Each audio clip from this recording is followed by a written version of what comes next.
وسبحان الله وما أنا من المشركين. وبت أبث أشواق الوصال وأنظم نبض حبي للمعالي. شبكة المعالي الإسلامية تقدم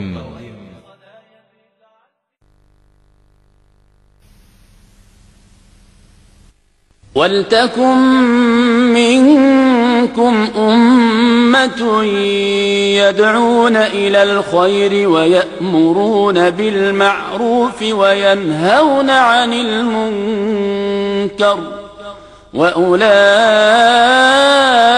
هم المفلحون. الحمد لله، وأصلي وأسلم على رسول الله وعلى آله وصحبه ومن اهتدى بهداه.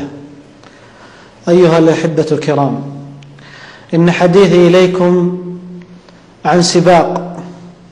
إن هذا السباق ليس سباقا دنيوي وليس سباقا أرضي، إنه سباق إلى الدار الآخرة، إنه سباق إلى رضوان الله والجنة. هل سمعتم وقرأتم قول الله جل وعلا: سابقوا إلى مغفرة من ربكم وجنة عرضها كعرض السماء والأرض؟ ألم تقرأوا قول الله جل وعلا: وسارعوا إلى مغفرة من ربكم وجنة عرضها السماوات والأرض؟ إنها والله مسارعة ومسابقة، ولكن ليست إلى حطام الدنيا وليست إلى زخرفها، ولكنها إلى أعلى الجنان وإلى مغفرة الرحمن. إن هذا السباق هو السباق الذي ربى عليه النبي صلى الله عليه وسلم صحابته، فأخذوا بهذا الدرس ووعوا هذه الحكمة، فكانوا هم المسابقين وهم المسارعين. لقد تربوا على السباق إلى رضوان الله عز وجل والجنة، فصاروا نعم السابقين. فهذا الصديق أبو بكر رضي الله تعالى عنه الذي يصدق فيه قول الشاعر: من لي بمثل مشيك المدلل تمشي رويدا وتأجي في الأول. كثيرا ما يسبق إلى الخير، حتى أن أمير المؤمنين عمر يتحرى الوقت الذي يسبق فيه أبا بكر فلا يجد، حتى يدعو النبي عليه الصلاة والسلام يوما إلى الصدقة، فيأتي عمر بنصف ماله، نصف ثروته، نصف ما يملك، لعله أن يكتب من السابقين لأبي بكر، ولكن ما هي إلا لحظات، فيأتي أبو بكر رضي الله تعالى عنه بكل ماله. إنه السباق إلى النفقة والصدقة لأجل الله عز وجل. ولعل سائلا أن يسأل: فيما نتسابق؟ ولماذا هذا السباق ولا زال في العمر متسع؟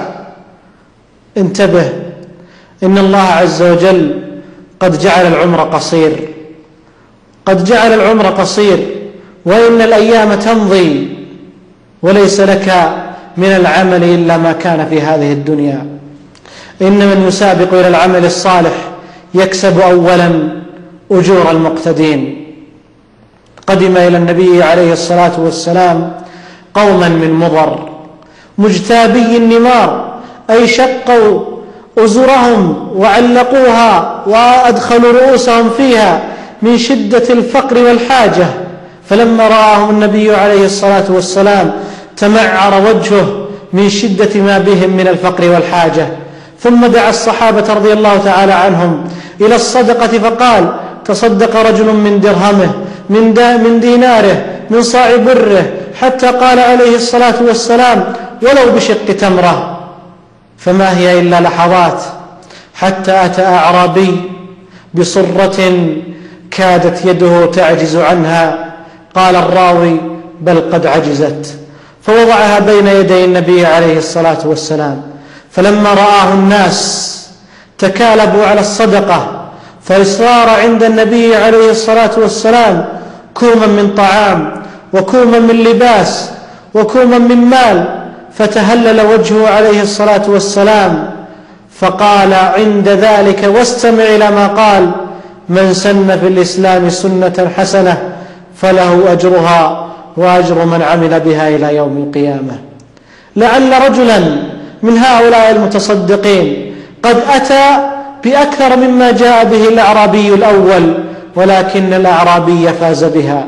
إي والله، فاز بأجور هؤلاء المقتدين، فاز بأجور هذه الأكوام من الطعام واللباس وسائر المال، لأنه كسب أجورهم. لماذا نتسابق؟ نتسابق حتى نجمع من العمل الصالح ما يكون لنا سببا لدخول الجنة. صلى النبي عليه الصلاة والسلام يوما الصبح، فلما صلى قال عليه الصلاة والسلام: من أصبح منكم اليوم صائما؟ فقال أبو بكر: أنا. قال: من عاد منكم اليوم مريضا؟ قال أبو بكر: أنا.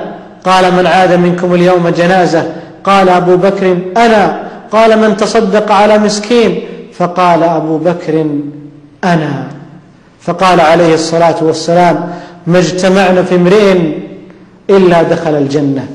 لعل صحابيا من الصحابة سمع قول النبي عليه الصلاة والسلام فأراد أن يبحث لعله أن يجمع فيه تلك الخصال، فأين المريض حتى يزوره؟ وأين المسكين حتى يتصدق عليه؟ وأين الجنازة لعله يتبعها؟ لماذا نتسابق؟ نتسابق لأن بين جنبينا نفسا أمارة بالسوء وشيطانا مريدا يوسوس لنا. إن النفس لأمارة بالسوء إلا ما رحم ربي. فإذا أمرتك نفسك بالطاعة ووجدت رغبة إلى رضوان الله عز وجل فامضي ولا تتردد، فإن النفس تأتي عليها أحيان وأحيان، تكسل لحظة وتنشط أخرى. والموفق من وفقه الله عز وجل فاستغل لحظات عمره حين تنشط في العبادة. إن السباق إلى الخير هو ميدان من ميادين السباق الذي لا يكسب فيه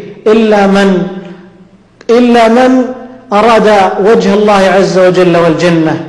نتسابق إلى جنة عرضها السماوات والأرض. إن النبي عليه الصلاة والسلام كان يربي صحابته رضي الله تعالى عنهم إلى الهمة العالية والسباق إلى أعلى الجنان وليس إلى درجة متدنية. ألم يقل النبي عليه الصلاة والسلام: إذا سألتم الله فاسألوه الفردوس فإنه أعلى الجنة وأوسط الجنة.